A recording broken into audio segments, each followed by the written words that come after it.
بسم الله الرحمن الرحيم. اللهم اسقنا الغيث وانشر علينا رحمتك بغيثك المغدق من السحاب المنصاف لنبات أرضك المونق في جميع الآفاق وامنن على عبادك بإيناع الثمرة وأحي بلادك ببلوغ الزهرة وأشهد ملائكتك الكرام السفرة بسقي منك نافع دائم غزره واسع درره وابلا سريعا عاجل تحيي به ما قد مات وترد به ما قد فات وتخرج به ما هو آت وتوسع به في الأقوات سحابا متراكما هنيا مريئا طبقا مجلجلا غير ملث وذقه ولا خلب برقه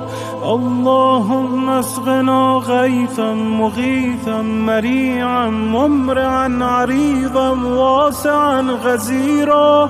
ترد به النهيض وتجبر به المهيض اللهم اسقنا سقيا تسيل منه الضراب وتملأ منه الجباب وتفجر به الأنهار وتنبت به الأشجار وترخص به الأسعار في جميع الأمصار وتنعش به البهائم والخلق وتكمل لنا به طيبات الرزق وتنبت لنا به الزرع وتدر به الظهر وتزيدنا به قوة إلى قوتنا اللهم لا تجعل ظله علينا سموما ولا تجعل برده علينا حسوما ولا تجعل صوبه علينا رجوما ولا تجعل ماءه علينا أجاجا